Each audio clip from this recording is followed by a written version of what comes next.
اعوذ باللہ السمیع العلیم من الشیطان اللعین الرجیم بسم اللہ الرحمن الرحیم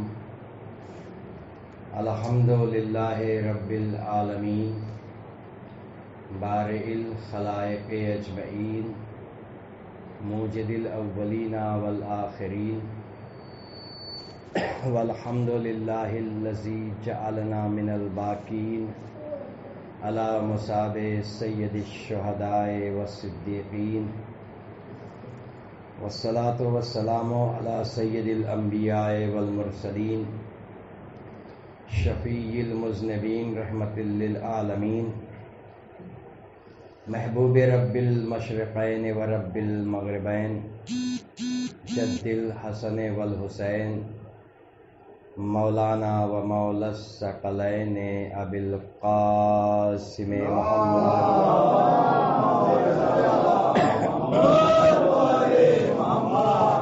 و اہل بیتہ الطیبین الطاہرین المعصومین المظلومین ولعنۃ اللہ علی اعدائہم اجمعین من یوم ظلمہم الی یوم الدین آمین یا رب العالمین. اما بعد فقط قال الحسین علیہ السلام مثلی لا یوائے مثلو. صلوات بھیجے محمد علیہ وسلم.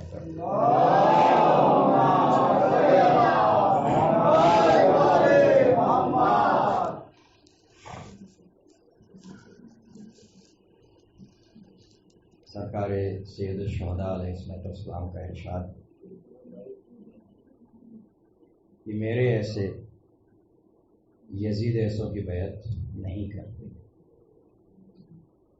بیعت ہی کے حوالے سے گفتگو ہو رہی ہے، اور جو آپ نے یہ فرمایا کہ میرے جیسے، اس میں اتنی وسعت رکھ دی کہ صبح قیامت تک کے لیے یہ بات ہر ایک کے لیے ہے، اور ایک کلیہ اور ایک اصول آپ نے پیش کر دیا کہ کس کی فرما برداری کی جائے، کس کی اطاعت کی جائے، کیونکہ جہاں بیعت ہے وہاں اطاعت ہے، فرما برداری ہے. اپنا نفس کس کے حوالے کیا جائے، یہ ہر ایک کے لیے غور کرنے کا مقام ہے. اور جو معیار، جو پیمانہ آپ نے کربلا کے میدان سے دیا ہے، وہ صبح قیامت تک کے لیے ہر ایک کے لیے. اور اگر میں کہوں تو غلط نہیں ہوگا کہ اگر اس معیار کو انسان اپنے نزدیک معتبر قرار دے کر اسی اصول پر زندگی بتائے تو دنیا کے کسی بھی فتنے میں وہ گمراہ نہیں ہو سکتا، پریشان نہیں ہو سکتا. میں ہلکا سا اشارہ کر دوں، ذرا سا بات واضح ہو جائے گی کہ تاریخ اسلام میں ایک بہت ہی عجب موڑ آیا تھا، ایک مقام ایسا آیا ہے مسلمانوں کے لیے بڑی ہی کشمکش کی منزل تھی وہ، جب جنگ جمل ہوئی ہے. شاید کچھ بچوں کو جنگ جمل کا نام بھی نہ یاد ہو کہ جنگ جمل کیا چیز ہے. مولائے کائنات کے تخت حکومت پر آنے کے فوراً بعد ہی جو پہلی جنگ علی نے اپنی خلافت کے زمانے میں لڑی ہے وہ جنگ جمل. اس کا نام جنگ جمل اس لیے ہے کہ اس میں جو مخالف لشکر کی سربراہ تھیں محترمہ، وہ اونٹ پر بیٹھ کر کے میدان میں آئی تھیں. جمل اونٹ کو کہتے ہیں، لہٰذا اس جنگ کو جنگ جمل کہتے ہیں. اور یہ جنگ بصرہ میں، یعنی بصرہ کے باہر جو میدان، وہاں پہ لڑی گئی تھی. اور اس جنگ میں ایک طرف علی ہیں، دوسری طرف زوجہ رسول ہیں. رسول کی زوجہ بقول مسلمان بڑی چہیتی، بڑی دلاری، بڑی پیاری زوجہ تھی جو میدان میں لڑنے آئی. تو مجھے جو عرض کرنا ہے یہاں پر وہ مسئلہ یہ ہے کہ مسلمان بڑی کشمکش میں تھا کہ ایک طرف ام المومنین ہیں، نبی کے ازواج تمام صاحبان کلمہ کے لیے ام المومنین ماں. ایک طرف خلیفہ ہے، خلیفہ وقت مولائے کائنات، دوسری طرف ام المومنین. اب اس پریشانی میں پڑ گئے کہ کس طرف جائیں. بہتوں کے ساتھ پوری تاریخ بھری ہوئی ہے اس سے. اور بڑے بڑے نامور جو تھے نا، بڑے قداور، جن کا نام تاریخ اسلام میں بڑے ہی سنہری حرفوں سے لوگ لکھتے ہیں، وہ لوگ حیران تھے کہ کس طرف جائیں. ماں سے لڑے کہ خلیفہ سے لڑے. تو ایسا مرحلہ، ایسا موقع کبھی آ بھی سکتا ہے کہ انسان کے لیے فیصلہ کرنا دشوار ہو جائے. دیکھیے میں عام بات کر رہا ہوں، اسی معیار تک کی بات ہے. اس جنگ میں جو مرحلہ تھا تو بہت تو ایسے تھے جو اپنے فائدے کے لیے آتے تھے، تو ان کے لیے کوئی معاملہ ہی نہیں، وہ اپنا فائدہ جہاں دیکھتے تمہارے. بہت سے ایسے تھے جو ایمان کی گہرائیوں میں ڈوبے ہوئے تھے، ان کے سامنے ساری باتیں نمایاں تھی، روشن تھی، وہ علی کے ساتھ.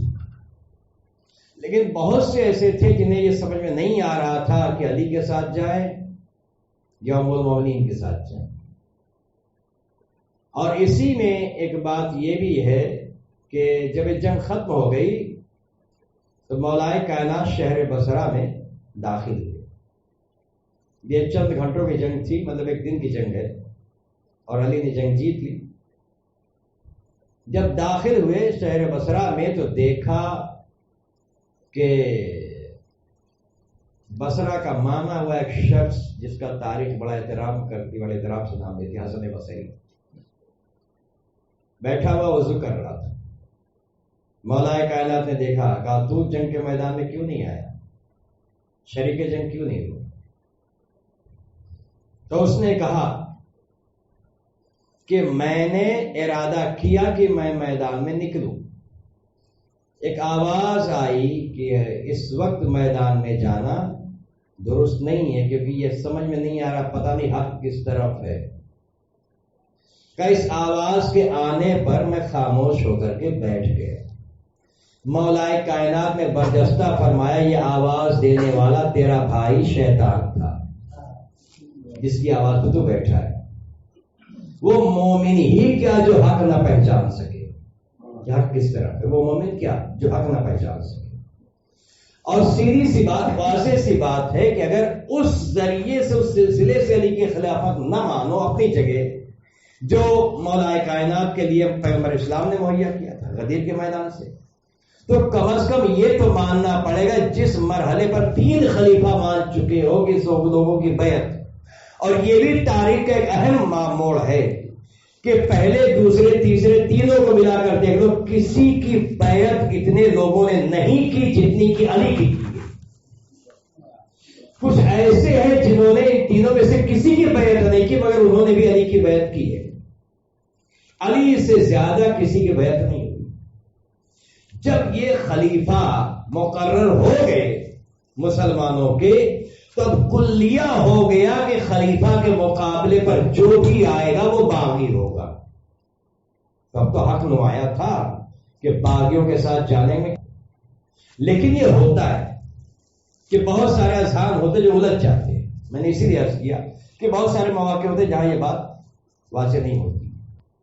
یہی وجہ ہے کہ جن لوگوں کو علی کے مقابلے پر ام المومنین بہتر اور حق پہ نظر آئیں، اگر وہ یا ان کے وارثان یزید کو حق پہ سمجھ رہے ہیں تو حیرت کرنے کی بات نہیں.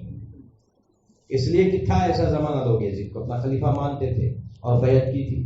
لیکن جسارت اس کی یہ ہے کہ اس نے حسین سے مطالبہ بیعت کیا لیا، حسین سے بیعت مانگ لی، اور بیعت مانگنا ہی اس کی سب سے بڑی شامت تھی. حاکم بنا تھا، اپنی حکومت کرتا رہتا، حسین سے کوئی تعارض نہ کرتا تو شاید بات کچھ اور رہتی.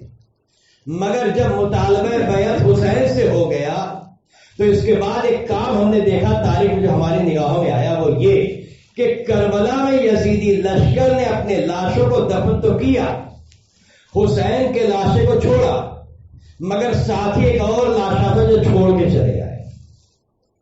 توجہ چاہ رہا ہوں، کربلا میں یزیدی لشکر نے اپنے کشتوں کو دفن کیا، حسین اور ان کے ساتھیوں کی لاشیں چھوڑ دیے.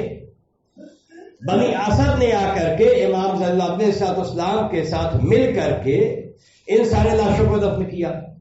تو وہ بھی دفن ہو گئے، یہ بھی دفن ہو گئے، ایک جنازہ بچا رہ گیا جسے یہ چھوڑ کے گئے تھے، یزیدی اسے چھوڑ کے گئے تھے، اور تب سے اب تک یہ جنازہ ٹھوکروں میں ہے، اور نہ جانے کب تک ٹھوکروں میں رہے گا۔ کون سا جنازہ؟ یہ وہ جنازہ ہے کہ جس جنازے پر پہلی کیل جناب حور نے لگائی ہے، یہ وہ جنازہ ہے۔ حسین کا ہر ساتھی میدان میں جاتا تھا، اسے ٹھوکر مار مار کے گزارتا رہتا تھا۔ یہ جنازہ اسی بیعت کا جنازہ تھا جس کا مطالبہ یزید نے کیا تھا۔ نہ یزیدی دفنا سکے، نہ یزید کے حامی آ کر دفنا سکے۔ بیعت کا جنازہ آج بھی بے گورو کفن پڑا ہوا ہے اور اعلان کر رہا ہے کہ اگر اپنے سے بڑھ کر کسی سے بیعت مانگو گے تو جو انجام یزید کا ہوا وہی انجام سب کا ہونے والا ہے۔ صلوات پڑھے محمد علیہ محمد۔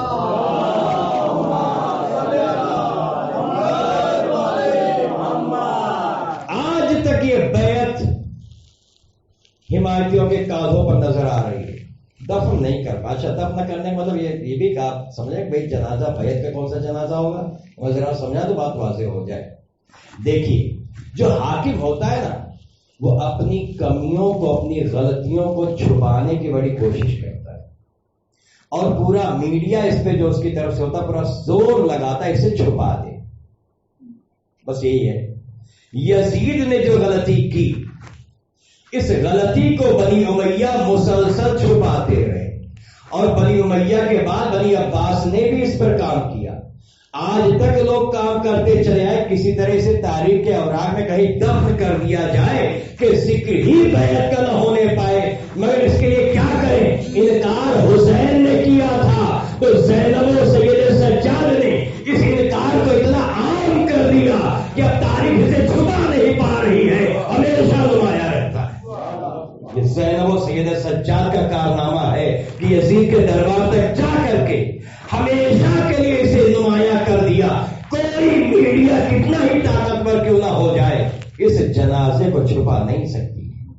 یہ جنازہ ہمیشہ منظر عام پر رہے گا، اور جہاں جہاں یہ جنازہ نظر آئے گا وہاں یزید پہ لعنت پڑتی چلی جائے گی۔ آج حالت کیا، آپ غور تو کریں، اس بیعت کے جنازے کو دفنانے کی بہتوں نے کوشش کی۔ اس زمانے میں بھی ایک ہے جو اب ہندوستان چھوڑ کر کہیں اور جا کے چھپا ہوا ہے، ملیشیا۔ اس نے بھی چاہا تھا کہ دفنا دے، یزید کا حمایتی تھا، مگر اس لیے کیا کرے بھائی؟ دیکھیے، ایک معاملہ یہ ہے کہ ہر چیز پاک ہو سکتی ہے، مطہرات بہت سارے ہیں، لیکن جو نجس العین ہے وہ کبھی پاک ہو نہیں ہوتا۔ کتا نجس العین ہے، آپ تالاب میں لے کے گھس جائیے، نہلائیے اس کو، صابن لگا لگا کے نہلائیے، خوب قاعدے سے نہلائیے، پاک کر دیں، وہ تو پاک ہوگا نہیں، آپ نجس ہو جائیں گے۔ تو جتنے لوگوں نے یزید کو پاک کرنا چاہا تو یزید تو پاک ہوا نہیں، خود نجس ہوتے چلے گئے۔ یہ آج تک کی تاریخ ہے، خود نجس ہوتے چلے گئے۔ تو ظاہر سی بات، جو کتے کو کوئی پاک کرنے جائے گا تو کتا پاک ہونے والا نہیں ہے، خود نجس ہو جاؤ گے۔ یہی چیز آج تک چلی آ رہی ہے۔ حمایتی یزید کے جو آج یزید کو شہزادوں کی جنگ اور کیا کہ جو ساری چیزیں کرتے چلے گئے، یہ کر کر کے بتاتے تھے کہ یزید ایسا ہے کہ جو بھی اس سے ذرا سا قریب ہوا وہ ایسی نجاست، اور یہی نجاست تو تھی خدا کی قسم کہ جب تک ہزار لشکر یزید میں تھا نجس تھا، ادھر قدم باہر نکلے حسین کی طرف ایسا پاک ہوا کہ لعنت اللہ بنتے بنتے علیہ السلام بن گیا۔ وہ ہو رہا ہے نا، وہاں سے نکلا تو ایسا پاک ہوا کہ علیہ السلام بن چکا۔ بس یہی ہے کہ یہاں معاملہ ہے، اگر یزید کی طرف گئے تو نجاست، حسین کی طرف آئے تو طہارت۔ نہ کسی غسل کی ضرورت ہے، نہ کسی نہانے دھونے اور صاف کرنے کی ضرورت ہے، بس دل میں جو ہے بیٹھا اسی کو نکال دو، یزید کو ہٹا کر کے حسین کو بٹھا دو۔ اجر کیا ہے، جزا کیا ہے؟ ایک شعر مجھے بہت پسند ہے ماہر سلطان پوری کا، جنہوں نے شعر کو پڑھا تھا کیسر باغ میں۔ اے امیر شام حر کا تاج پیشانی تو دیکھ۔ امیر شام کیوں کہا تھا؟ اس لیے کہ لشکر وہی تھا نا، اسی لشکر میں تھے حر۔ اے امیر شام حر کا تاج پیشانی تو دیکھ، چھوڑ دی جب افسری رومال زہرا مل گیا۔ یہ ہے اس در سے ہٹنے کا نتیجہ۔ افسر تھا، چھوڑ دی افسری، ایسا تاج سر پر آیا ہے کہ دنیا کے سارے شاہ ہاتھ ملتے رہے۔ تبرکن اس رومال کا ایک ٹکڑا کسی نے لیا جو آج تک لوگوں کے لیے تبرک بنا ہوا، یہ حسین کی بزم کی، حسین کی بارگاہ کی طہارت ہے۔ اور پھر دوسری بات یہ کہ ہمارے جیسے یزید جیسوں کی بیعت نہیں کرتے، بات اس کے باپ تک جاتی ہے۔ بہت فخر کر رہا تھا اس نے، جو ڈاگا میں پورے مکتوب میں موجود ہے، جو مکتوبات یا خطوط ہے کہ خطوں کے جواب مولائے کائنات نے لکھے ہیں، اس باب میں یہ ہے کہ معاویہ نے خط لکھا مولائے کائنات کے پاس اپنی خاندان پہ فخر کرتے ہوئے، ہمارے خاندان میں فلاں تھے فلاں تھے فلاں تھے، اپنے خاندان۔ جواب میں علی نے جو جواب لکھا اس کے چند جملے آپ کے حوالے کرنا ہے۔ علی نے لکھا، اے معاویہ تو نے جو کچھ بھی لکھا، تیرا لکھا ہوا ہم تک پہنچا، اصل کچھ بھی نہیں ہے، ادھر ادھر سے نہ جانے کیا کیا جمع کر کے تو نے جھوٹ موٹ کے اپنے بزرگوں کو بڑھانا چاہا، ان کی عزت بڑھانی چاہیے، اور اگر یہ مان بھی لیا جائے تو اس کے لیے کیا کریں کہ اگر تیرے علاقے کا، تیرے خاندان کا، تیرے طرف والا کوئی میدان جنگ میں آیا، اسلام کے لیے لڑنے آیا، مارا گیا، شہید کہلایا، لیکن جب ہمارا مارا گیا تو سید الشہداء کہلایا۔ تمہارے یہاں سے کوئی آیا زخمی ہوا، ہاتھ پیر کٹے تو کٹ گئے، ثواب مل گیا ہوگا، لیکن جب ہمارے کے ہاتھ کٹے تو تیار کہلایا۔ کیوں ایسا ہوا؟ یہ درجہ کیوں بدلا؟ اگر پورے خلوص سے میدان جنگ میں آیا ہے، جنگ کر رہا ہے، شہید الشہداء کوئی نہ بنا سوائے جناب حمزہ کے، امام حسین سے پہلے۔ تیار کسی کو نہ یہ لقب ملا سوائے جناب جعفر کے جو علی کے بھائی ہیں، اور اس کے بعد اگر یہ لقب آیا تو جناب عباس کے لیے آیا۔ تو تیار اسی گھر میں، سید الشہداء اسی گھر میں، جتنے بھی مؤسس القاب ہیں وہ سب کے سب ملے تو بنی ہاشم کو ملے۔ کیوں ملے؟ اس لیے نہیں ملے کہ بنی ہاشم تھے، اس لیے ملے کہ ایمان کی گہرائیوں میں سے ڈوبے ہوئے تھے کہ پورے وجود سے توحید جھلکتی نظر آ رہی تھی جب یہ چلتے تھے، کس عالم میں چل رہے تھے۔ تو کہاں سید الشہداء، کہاں جعفر تیار؟ کسی کے مجال ہے جو ایسوں سے بیعت طلب کرے؟ اور پھر حسین سے بیعت طلب کرنے آئے، اور پھر یہ ایسے ہیں کہ عرب نے کبھی بھی ان کا نام ذہن سے نکالا نہیں۔ جناب جعفر کا نام ہو، جناب مولائے کائنات کا نام، اور یہی چیز ہم نے دیکھی کہ عاشور کی شب ایک ماں اپنے بچوں کو بٹھا کر کے جملے کہتی، دیکھو تم حیدر کرار کے نواسے ہو، جعفر تیار کے پوتے ہو، میدان جنگ میں تمہیں دونوں کی شجاعت کا مظاہرہ کرنا ہے۔ بچے کہتے جی مادر گرام، انشاءاللہ ایسا ہی ہوگا۔ اور اس کے بعد جناب زینب نے ایک بات اور کہی کہ دیکھو بچوں، اگر ممکن ہو تو اتنا ضرور کرنا کہ جنگ کرتے کرتے پسر سعد کے خیمے تک جانا اور پسر سعد کا سر کاٹ لینا۔ اولا محمد نے کہا اما انشاءاللہ اگر ممکن ہوا تو ہمیں ضرور کریں گے۔ جو کوئی بھی جناب زینب نے سمجھایا سکھایا وہ الگ چیز ہے، مگر یہ باتیں بتائیں جناب اولا محمد کے لیے۔ یہاں پہ میں ایک بات اور ذرا سا آپ کے سامنے عرض کر دوں، اولا محمد ہیں کیا؟ آج بھی جو لوگ مدینہ کی زیارت کرتے ہیں، میں ذرا سنیں متوجہ کر دوں، جو بیت الاحزان کی زیارت جہاں کرائی جاتی ہے مسجد البقیع سے پیچھے کی طرف، سڑک کے اس طرف ایک تھوڑا سا جگہ پڑتی ہوئی ہے جس کو بیت الاحزان کہتے ہیں، جہاں شہزادی کے گریا والا حجرہ بنا، اسی بیت الاحزان کے پاس پورا میدان تھا، وہ پورا میدان تھا، تو سب آبادی میں پورا میدان تھا۔ یہ میدان بنی ہاشم کے حرب و ضرب کے لیے تھا۔ یہ وہ میدان ہے جہاں جناب عباس بنی ہاشم کو فنون جنگ سکھاتے تھے۔ عباس نے سب کو سکھایا ہے، جتنے کربلا میں لڑے ہیں بنی ہاشم یہ عباس کے سکھائے ہوئے ہیں. اور پھر اون محمد کو جناب زینب نے خاص طور سے عباس کے حوالے کیا، بھیا یہ میرے بیٹے اون محمد، انہیں فنون جنگ سکھاؤ. عباس سکھاتے تھے، تلوار بازی، نیزہ بازی ہو، تیر اندازی، سب سکھایا تھا. اور ایک دن جناب زینب نے خواہش ظاہر کی تھی کہ بیٹا بھیا عباس میرے بیٹے کیسا لگتے ہیں. کہ شہزادی میں منظر دکھاتا ہوں. روایت میں 2 جملے ہیں، ایک تو شب عاشور کا ہے اور دوسرے مدینے کا. وہاں ہر ایک کی جنگ کا نمونہ جناب عباس نے پیش کیا ہے. جب اون محمد کا معاملہ آیا تو ایک چیز دکھائی تھی اون محمد کے حوالے سے. اون کو ایک طرف کھڑا کیا، محمد کو دوسری طرف کھڑا کیا. عباس نے دونوں کے ہاتھوں میں کمانیں دی، تیر دیا، نشانہ ایک دوسرے کی طرف ہے. اون کا نشانہ محمد پر، محمد کا نشانہ اون پر. یہ عباس سے سکھائے ہوئے ہیں. دونوں کو اس طرح سے کمانے دے کر کے جب آمادہ کر دیا عباس نے، اشارہ کیا. عباس کا اشارہ تھا تیر چلا، دونوں کے تیر چلے، درمیان میں تیر ٹکرائے، زمین پہ گرے. نہیں ایسے سمجھو گے نہیں کہ ہوا کیا تھا. یہ نشانہ کیسا تھا؟ اون کا نشانہ محمد کی طرف، محمد کا نشانہ اون کی طرف. دونوں بھائی ہیں، بھائی بھائی پہ نشانہ لیے ہوئے ہیں. مگر اتنا اعتماد ہے اس ہنر پر کہ چلاتے ہوئے ہاتھ کانپے نہیں ہے. نہ اون کا ہاتھ کانپا، نہ محمد کا ہاتھ کانپا. کمال تو یہ ہے کہ جب دونوں کے تیر ٹکرائے اور ٹکرا کے گرے تو ایسی جگہ پر گرے، نہ ایک انچ ادھر زیادہ نہ ایک انچ ادھر زیادہ ہے، درمیان میں گرے. جناب زینب نے دیکھا کہ بھیا مرحبا، تم نے میرے بچوں کو یقیناً ہنر سکھائے.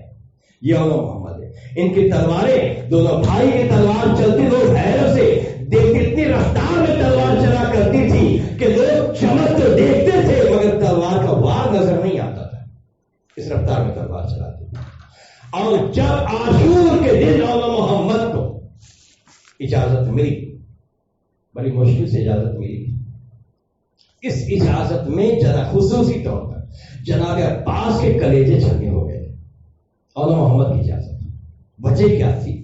وجہ صرف یہ تھی کہ جناب زینب نے ان کی اجازت دلانے کے لیے عباس کو بلایا تھا.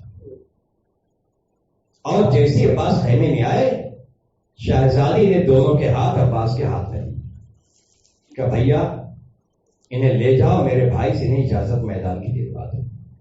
عباس نے اون محمد کو دیکھا جنہیں اپنی گود میں پالا ہے.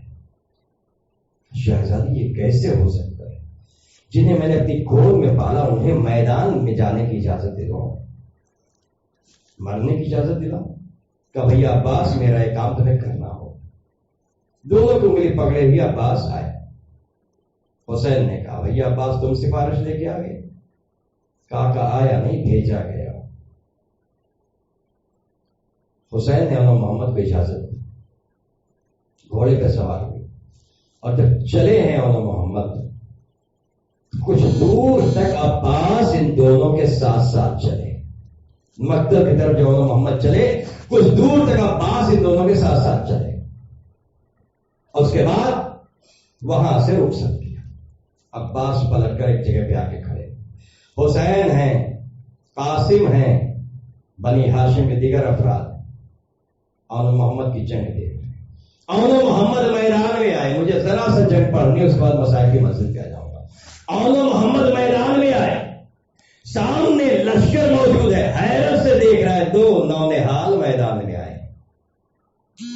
ادھر اون نے محمد کو دیکھا، محمد نے اون کو دیکھا، اور وہیں سے فوج عدو کو للکارا. فوج میدان میں سامنے آ رہی، بڑھتی جا رہی.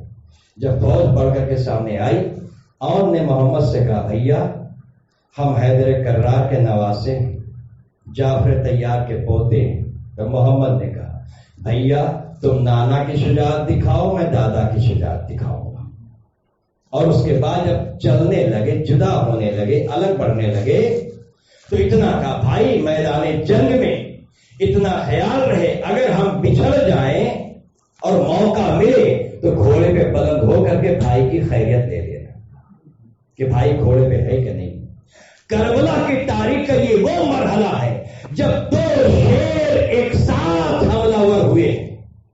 پہلے دشمن بچہ سمجھ کر کے چھوٹے چھوٹے دستوں میں بٹ کر کے آیا، ایک اون کی طرف گیا، ایک محمد کی طرف گیا۔ گھوڑے پہ سوارے گھوڑوں کی بڑے میدان میں ہوا کرتی ہے۔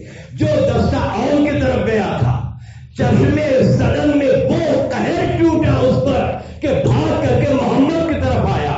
جو دستہ محمد کی طرف آیا تھا یہ بھاگ کے اون کی طرف گیا۔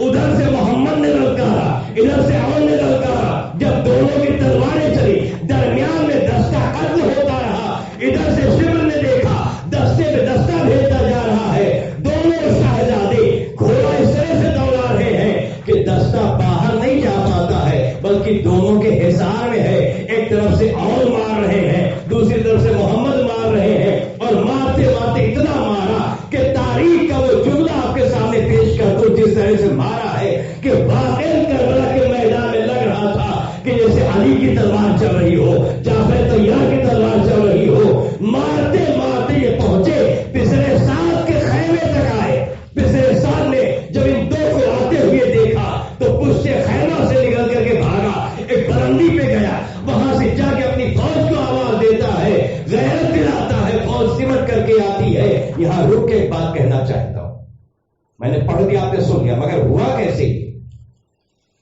پسرے سعد پورے لشکر کا سردار ہے، اور اگر سیریل وغیرہ میں آپ نے دیکھا ہو پرانی لڑائی تو آپ کو اندازہ ہوگا اس بات کا کہ لشکر کے سردار کا خیمہ کہاں لگتا ہے۔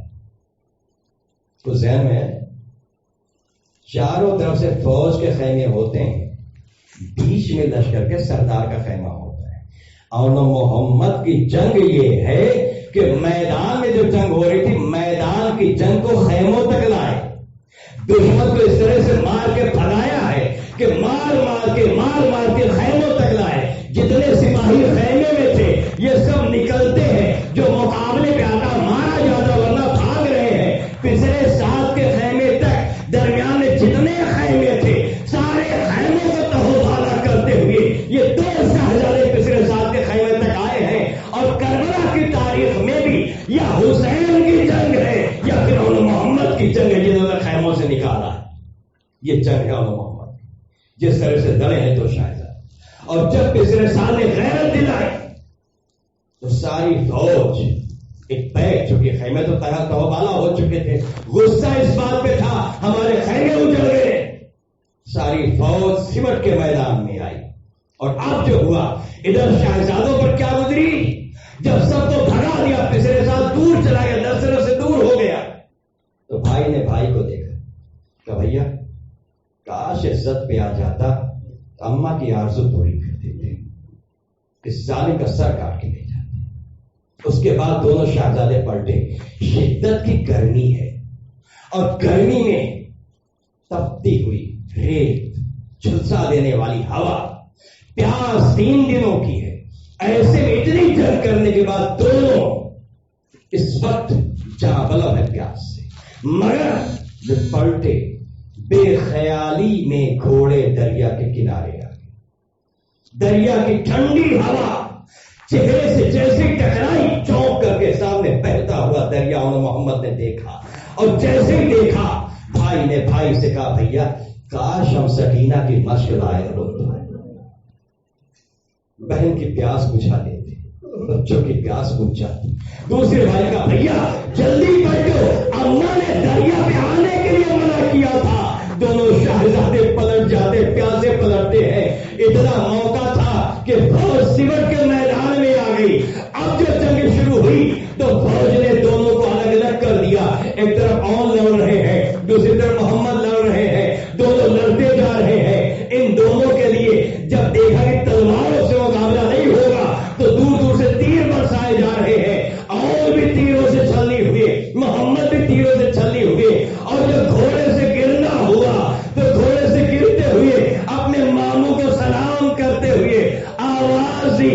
ادھر سے عباس اور حسین بڑی تیزی سے میدان میں آئے، ادھر دونوں گھوڑے سے زمین پہ آ چکے ہیں۔ عباس اور حسین کو آتا دیکھ کر کے فوج دور چلی گئی۔ میدان میں اور محمد پڑے ہوئے تھے، بڑھے، دوسری کی طرف حسین بڑھے، جا کر کے گھوڑے سے اترے، اور ان کے پاس حسین بیٹھے، محمد کے پاس عباس بیٹھے، بازو ہلایا، آواز دی، نہیں آواز میں بچوں نے آنکھ کھول کر کے کہا مامو جان آپ پر ہمارا سلام ہو، آپ پر ہمارا سلام ہو۔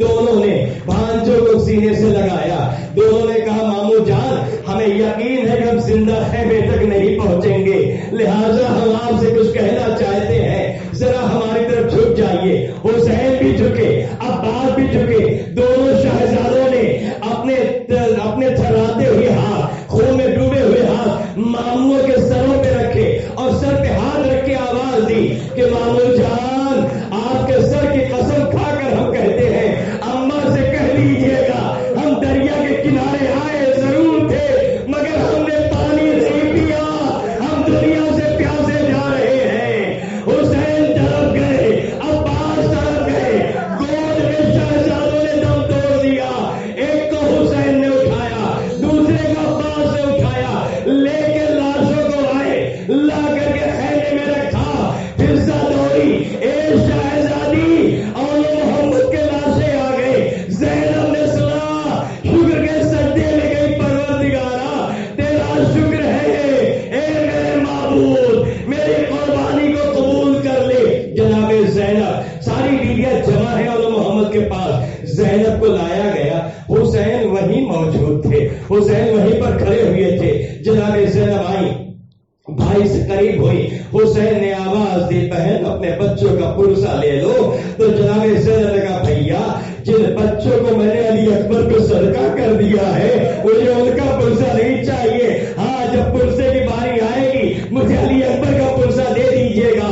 جناب زینب کے یہ کلام سنا، حسین نے کہا اے بہن زینب یہ کیا تربیت تم نے کی تھی کہ دشمن میدان میں پوچھتا رہا تم کون ہو، یہ دونوں کہتے رہے کہ ہم حسین کے غلام ہیں، ہم حسین کے غلام ہیں۔ زینب نے کہا بھیا میں نے محمد کو یہی تعلیم دی تھی۔ اس کے بعد زینب دونوں کے لاشوں کے درمیان بیٹھی، دونوں کا منہ چوما، اے محمد تمہاری ماں تم سے راضی ہے، اے میرے لاڈلو تم نے اپنی ماں کو خوش کر دیا۔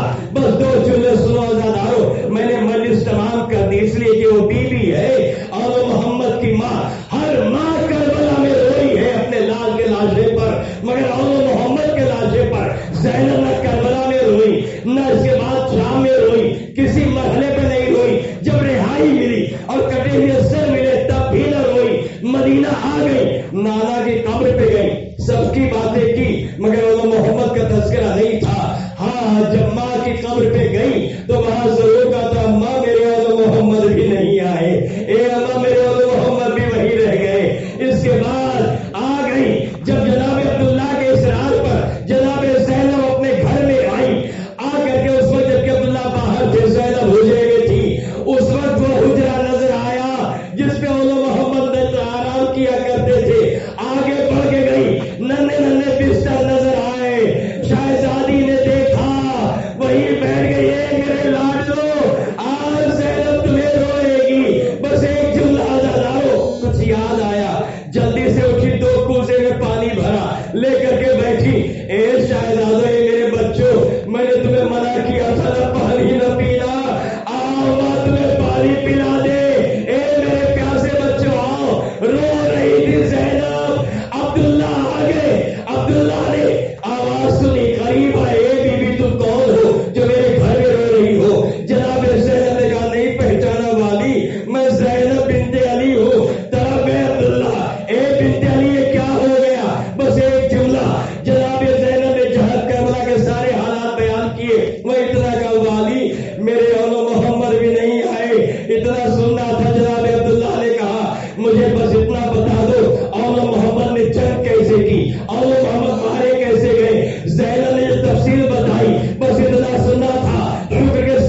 علی لعنۃ اللہ القوم الظالمین. وسيعلم الذين ظلموا أيهم منقلب ينقلبون. ماتم حسین.